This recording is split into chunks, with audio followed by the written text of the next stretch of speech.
홍준표 대구시장과 시민단체 간의 갈등이 올해도 법적 공방으로까지 이어지고 있습니다. 시민단체는 독재 시절의 행정과 다름없다며 크게 반발했습니다. 6.25 전쟁 74주년을 맞아 달서구 월성일동에선 참전 유공자에 대한 예우 행사가 열렸습니다. 동네 주민들은 삼계탕을 대접하며 감사의 마음을 전했습니다.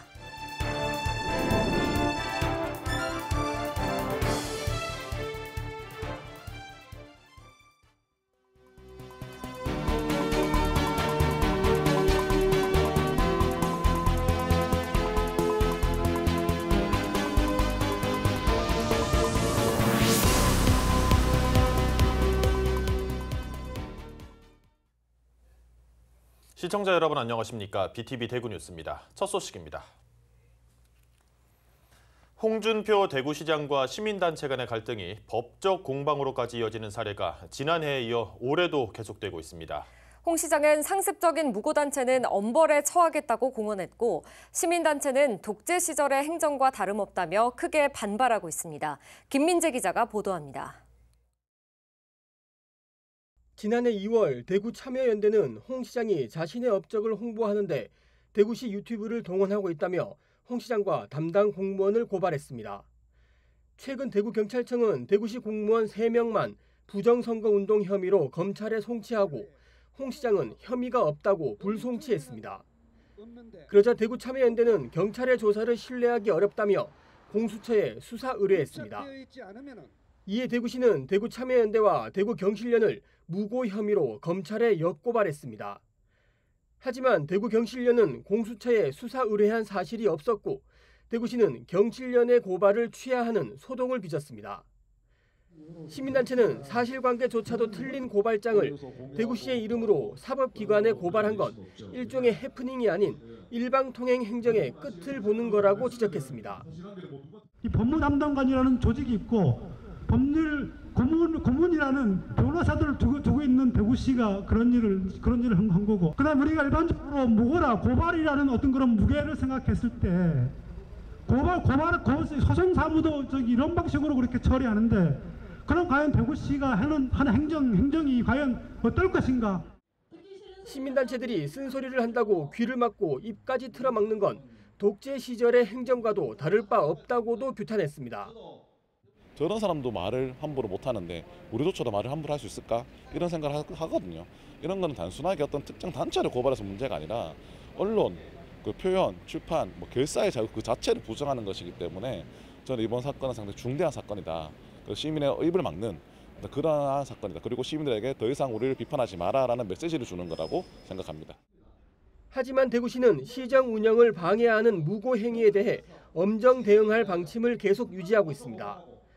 홍 시장은 지난달 말 자신의 SNS를 통해 시민단체가 권력기관이 된 지 오래되었다며 상습 무고단체는 반드시 엄벌에 처하도록 하겠다고 밝혔습니다.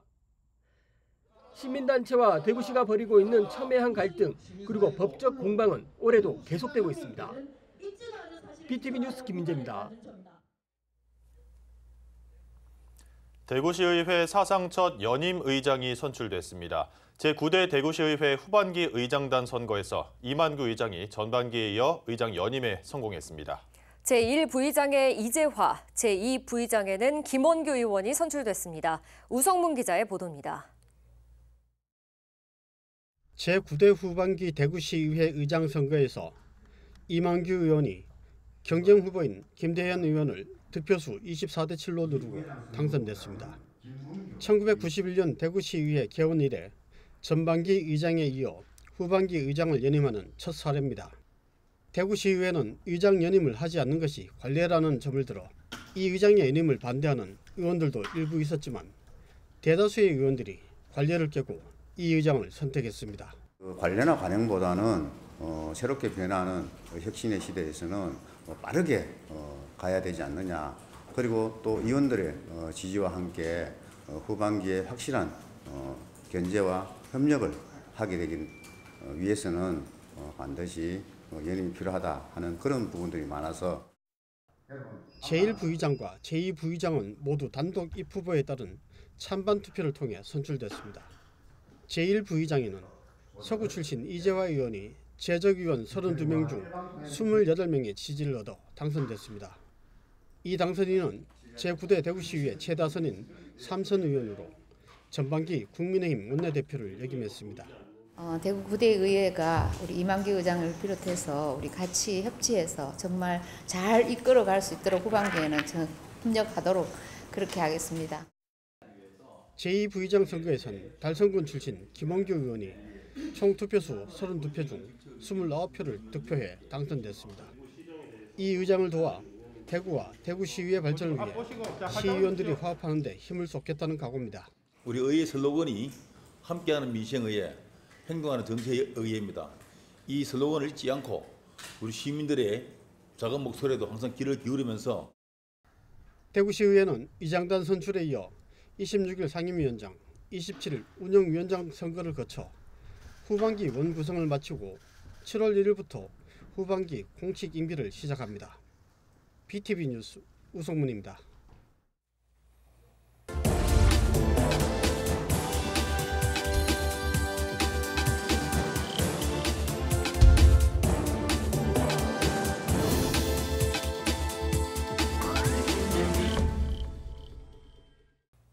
케이블 TV 공동기획 지역을 살려라 순서입니다. 전국 시군구 10곳 중 약 4곳이 의료 취약 지역으로 분류됐는데 대부분 수도권이 아니라 지방입니다. 최근 전공의 파업으로 지역 의료원 일부 의사들이 대도시 상급병원으로 차출되면서 주민 불편은 더 커지고 있는데요. 이런 가운데 대학병원 교수급 의사가 직접 진료를 보는 지역 의료원이 있어 눈길을 끌고 있습니다. 정호석 기자가 취재했습니다. 지난 2월 전공의들이 집단으로 현장을 이탈하면서 많은 지방의료원이 인력난에 시달리고 있습니다. 전공의들이 떠난 자리를 메우기 위해 지방의료원 의사 250여 명이 상급병원으로 차출됐기 때문입니다. 이에 따라 몇몇 의료원은 일부 진료를 중단하면서 시민들의 불편이 커지고 있습니다. 이런 가운데 충청남도 서산의료원은 의료 공백 없이 환자들을 진료하고 있습니다. 서울대학교 병원과의 교류를 통한 의사 파견으로 인력을 충원하고 있기 때문입니다. 서울대에서 4분, 또 대전에 있는 충남대에서 3분, 그리고 천안에 순천에서 1분, 그리고 단대에서 2분. 그래서 총 10분의 그 분들이 지금 대학에서 이렇게 파견 나와서 같이 지금 근무하고 있습니다. 대학병원과의 교류로 의료 공백을 메운 서산의료원. 지난 5월 기준 병상 가동률은 76.8%로 전국 35개 지방의료원 중 2번째로 높았습니다. 대학병원에서 파견을 나온 의사 모두 교수급인 만큼 이들과의 협진을 통해 많은 것을 배울 수 있어 의료원에 지원하는 인력이 늘었습니다. 그 결과 의사와 간호사 모두 정원을 채웠고 지난 2021년에는 충남 지역 의료원 최초로 영유아 야간진료센터 운영을 시작해 지금까지 단 한 차례 의료 공백 없이 운영하고 있습니다. 의료원은 올해 하반기 정원이 늘 것으로 예상되는 만큼 다음 달 10일부터 충남 지역 의료원 최초로 응급의료센터 전문의 10인 체제를 운영할 계획입니다. 하반기 이후에 3명이 더 충원될 예정으로 있고 그리고 이제 뭐 충대라든지 다른 대학 병원에서도 계속해서 그 대학 교수급 과장님들이 계획에 더 오실 예정으로 되어 있습니다. 서산의료원의 대학병원 의사가 오기까지는 지역사회에 많은 노력이 있었습니다. 먼저 지역구 국회의원인 성일종 의원은 서울대병원과의 교류를 위해 토론회를 열었습니다. 또 국립대병원 소속의 정규 의사가 지역 공공의료기관에서 일하는 사업인 공공임상 교수제 정규사업 추진을 위해 관련 법안을 발의했습니다. 또 지역기업은 사회공헌 기금을 출연해 심리혈관 센터에서 근무하는 교수들의 인건비를 지원하고 있습니다. 그리고 교수님들께서 저희 지역에 하루, 이틀, 3일씩 오시는데 이분들이 이제 출장 수당도 이렇게 받으시게 해놨고 그래서 이런 것들이 잘 어우러진 거죠. 그래서 안전판이 확보된 거 아닌가 생각을 합니다. 의료 전문 인력 부재에 따른 지방의료체계 붕괴에 대한 우려가 커지는 상황 속 서산의료원의 인력 충원 사업이 해결책이 될 수 있을지 관심이 쏠립니다. 헬로티비 뉴스 정호석입니다. 지역에서는 의사뿐 아니라 간호사 부족 문제도 심각한데요. 충남에서는 전국 최초로 지역대학과 손을 잡고 공공간호사제를 운영해 돌파구 마련에 나섰습니다. 이게 무슨 제도인지 또 현장 반응은 어떤지 한보모 기자가 전해드립니다. 충남도가 운영하는 홍성의료원입니다. 해마다 간호사를 뽑고 있지만 정원 100%를 채우는 게 쉽지 않습니다. 거의 90% 정도 확보가 되는 상황이라서 뭐 휴직자, 이직자 합해가지고 한 60명 정도씩이 계속 한 해에 움직여진다라고 보시면 돼요. 그래서 다른 도내 의료원 세 곳도 사정은 마찬가지. 이렇게 부족한 간호 인력 확보를 위해 충남도는 2년 전 전국에서 처음으로 공공간호사제를 도입했습니다. 지역대학 간호학과 학생들이 장학금을 받고 졸업 후 도내 의료원에서 일하도록 한 겁니다. 의무 근무 기간은 4년. 충남도와 충남인재육성재단은 이들에게 학기마다 400만 원씩 총 3,200만 원을 장학금으로 지원합니다. 학생들은 다른 걱정 없이 학업에만 집중할 수 있어 좋다는 반응입니다. 400만 원이라는 장학금을 받으면서 학업에만 집중할 수 있고 또한 부모님께 경제적인 부담을 덜 느끼게 해드려서 많은 도움을 받고 있습니다. 4년이라는 시간이 길진 하지만 오히려 이직 걱정 없이 쭉 일할 수 있다는 거에 긍정적으로 생각하고 있습니다. 해당 전형 입학생은 해전대와 신성대 두 곳에서 1년에 10명씩 뽑고 있습니다. 경제적 부담과 취업 고민을 한 번에 돌 수 있다는 장점 덕분에 경쟁률은 계속 오르는 추세입니다. 네, 22년도에 저희 32명이 지원을 해서 3.2대 1이었다고 하면 올해는 이제 52명이 지원을 해서 5.2대 1의 경쟁률로 상승을 하고 있습니다. 그리고 이 학생들이 중도 탈락률 없이 100% 다 유지를 하고 있습니다. 첫 졸업생들은 2년 뒤인 2026년부터 도내 의료원에 배치될 예정. 충남에서 시작한 공공간호사제가 인천과 충북 등 전국으로 확산하고 있는 가운데 이와 유사한 방식을 의사에 적용하는 지역의사제 도입 논의에 어떤 영향을 미칠지도 주목됩니다. 헬로티비 뉴스 한보호입니다. 저출생과 인구 유출로 인한 지방 소도시의 소멸 위기는 점점 심각해지고 있습니다. 특히 대도시에 비해 부족한 사회 기반 시설 때문에 지역을 떠나는 사람들도 많아졌는데요. 이런 지방 소멸 위기에 맞서 소방서가 지역민들을 위한 다양한 서비스를 제공하는 기관으로 탈바꿈했습니다. 서희동 기자가 소개합니다. 4살 아이 엄마인 박은지 씨. 매주 한 번은 아이가 어린이집에서 돌아온 후 업무를 볼 일이 생기는데 이때마다 아이를 맡길 곳이 마땅치 않아 어려움을 겪어왔습니다. 하지만 이제는 이런 걱정이 사라졌습니다. 소방서에서 운영하는 돌봄 서비스 덕분입니다. 개인 사정으로 급한 일이 있었는데 뭐 봐줄 데도 없고 이런 상황인데 소방서에서 이런 걸 한다고 하니까 너무 잘 이용하고 있고 너무 좋은 것 같아요. 119 아이 행복 돌봄터는 경북도 내 모든 소방서에서 24시간 무료로 운영하는데 지난해 4월부터 운영을 시작한 영주 소방서에는 올해 5월까지 450명이 넘는 아이들이 찾았습니다. 돌봄 교육을 수료한 여성 의용 소방대원이 상주해 아이들의 만족도도 높습니다. 소방서 구급대원들이 분만 교육을 받습니다. 산부인과 전문의의 지도에 따라 이론과 실습을 진행하는데 분만을 할 수 있는 병원이 거의 없는 소도시의 여건상 산모가 긴급하게 출산하게 되는 경우를 대비하는 겁니다. 병원에 올 때까지 분만이 안 되면 가장 최하선이겠지만 만약에 분만이 되게 되면 기본적으로 하셔야 될 것들을 가르치는 거죠. 또 한번 실습을 해놓으면 막상 다쳤을 때 그게 굉장히 큰 도움이 될 수가 있죠. 구급차에 탔을 때는 괜찮았는데 이송 중에 또 분만 그 현상이 일어날 수 있어가지고 그때 이제 응급차 안에서 분만을 또 건강하고 안전하게 할 수 있도록 해주는 그런 교육이기 때문에 꼭 필요한 교육이고.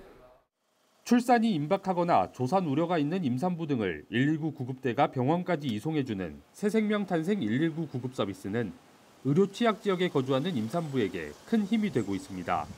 이 밖에도 영주 소방서는 전 대원이 치매 관련 교육을 이수하고 치매 극복 선도 단체로 활동하는 등 지역민들을 위한 다양한 활동을 펼치고 있습니다. 네, 저희 소방은 화재, 구조, 구급 등과 더불어 시민들에게 한 발 더 가까이 다가가기 위해 아이 돌봄센터, 치매 안심센터, 분만 및 산과 특별 교육 등 다양한 임무를 수행하고 있습니다. 24시간 불이 꺼지지 않는 소방서가 지역에 꼭 필요한 밀착형 서비스로 시민과 더 가까워지며 지역민에게 큰 힘이 되고 있습니다. 헬로티비 뉴스 서희동입니다. 6.25 전쟁 74주년을 맞아 달서구 월성 1동에선 참전 유공자를 위한 예우 행사가 열렸습니다. 동네 이웃들은 참전 유공자 81명에게 식사를 대접하며 감사의 마음을 전했습니다. 천혜열 기자가 전해드립니다. 올해 94살인 지재명 할아버지. 74년 전 6.25 전쟁에 참전한 유공자입니다. 그의 왼쪽 가슴에 매달린 무공 훈장이 당시의 상황을 말해줍니다. 6월 오늘이지. 5시에 김일성이가 미끄러나서 잠바닥에 물어놨어. 문산에서 싸웠어. 나는 1사단이 있었거든. 문산에서부터 사당하다가 이거 나중에 의정부를 해서 저 서울로 들어와가지고 나는 한강다리를 잡아가고서 걷는 사람이야. 6.25 전쟁 74주년을 맞아 달서구 월성 1동에서 참전 유공자에 대한 예우 행사가 열렸습니다. 지역사회보장협의체는 참전 용사 50명을 식당으로 초청해 삼계탕을 대접하며 안부를 확인했습니다. 인근 초등학교 6학년 학생 81명이 쓴 편지가 모든 참전 유공자의 손에 쥐어지기도 했습니다. 저희 월성 1동에는 4분의 6.25 참전 용사를 포함한 81명의 참전 유공자가 생존해 계시니 이런 자리를 통해서 영양식을 드리고 거동이 불편해 행사에 참석하지 못한 참전 용사 31명에게는 정성 들여 포장한 음식이 전달되기도 했습니다. 6월 호국 보훈의 달을 맞아 국가를 위해 헌신한 참전 유공자의 숭고한 희생과 헌신을 기리는 마음이 지역사회에 널리 퍼지는 하루였습니다. BTV 뉴스 천혜열입니다. 6.25 전사자 유해 발굴을 시작한 지 24년이 흘렀습니다. 그동안 10,000여 구의 유해를 찾았지만 가족품으로 돌아간 용사는 200명이 조금 넘습니다. 실현 확인 작업에 필요한 유가족의 정보가 부족하기 때문인데요. 74년 만에 삼촌을 되찾은 유가족과 또 유해가 나온 마을 주민의 특별한 사연을 전복은 기자가 전합니다. 6.25 전쟁 당시 낙동강 방어선 동쪽을 지키다 전사한 고 김희정 중위. 2022년 발굴한 김중위의 유해는 2년여 만인 지난달 가족품으로 돌아갔습니다.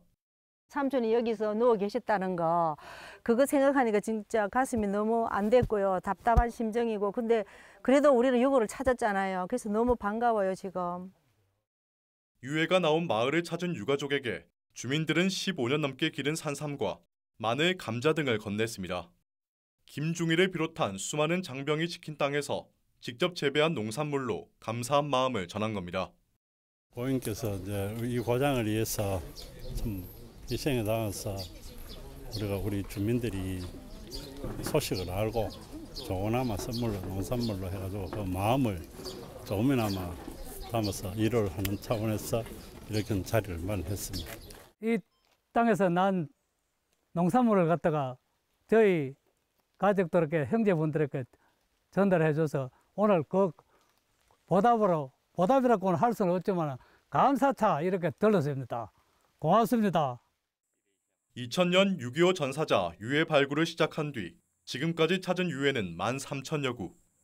하지만 김중위처럼 가족을 만난 용사는 233명에 불과합니다. 유해와 유가족의 유전자 정보를 비교해 신원을 확인해야 하지만 유가족의 DNA 시료가 부족하기 때문입니다. 찾지 못하고 아직까지 보관만 돼 있는 그런 유해를 좀 가족품으로 돌려보내기 위해서 많은 국민들이 동참하셔서 시료 채취를 해주시기 바랍니다. 현재 국방부 유해 발굴 감식단은 68,000여 명의 유가족 DNA를 보관하고 있습니다. 유가족이라고 생각하는 국민은 누구나 가까운 보건소를 찾아 1분 정도면 유전자 시료를 채취할 수 있습니다. HCN 뉴스 전보글입니다. 마약에 취한 채 운전대를 잡고 대형 사고를 일으키는 일이 늘고 있습니다. 그런데 이 마약 운전은 음주운전보다도 처벌이 약하다고 합니다. 명확한 처벌 근거가 없기 때문인데 마약 운전 처벌을 강화할 법 개정이 추진됩니다. 장동원 기자입니다.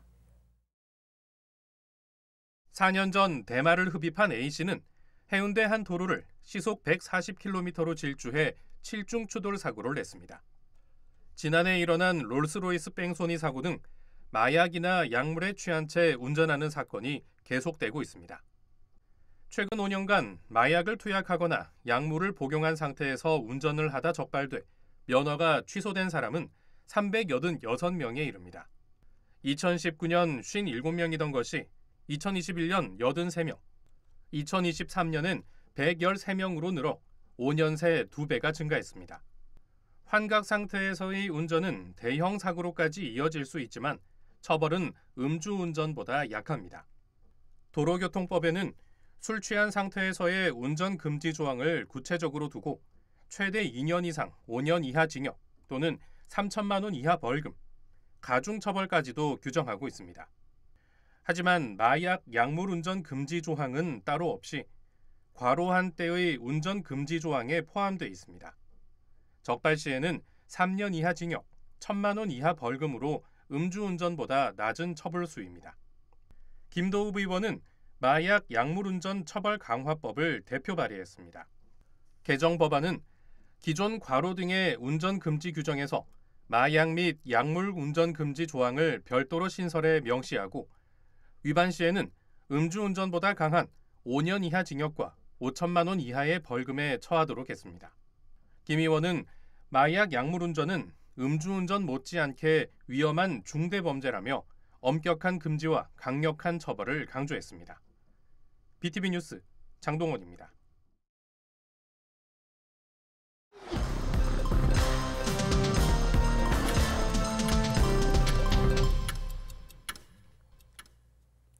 더불어민주당 대구시장의 12개 지역위원장 구성이 마무리됐습니다. 지역위원장은 중구 남구 허소, 서구 최규식, 달서구갑 장호열, 달서구 을 김성태, 달서구병 이준형 등 12명입니다. 민주당 대구시당 위원장 선출을 위한 개편대회는 다음 달 21일 엑스코에서 개최될 예정입니다. 국립대구과학관 옆에 물놀이형 놀이터와 바닥 분수가 조성됐습니다. 다음 달 3일 개장하는 이 시설은 오는 8월 31일까지 월요일을 제외한 매일 오전 11시부터 오후 5시까지 운영합니다. 햇빛을 막을 수 있는 텐트와 옷을 갈아입을 수 있는 탈의실도 갖추고 있습니다. 달성군 시설관리공단은 안전사고 예방을 위해 관련 교육을 이수한 안전요원을 배치하고 수질 관리를 위해 매일 물을 교체할 예정입니다.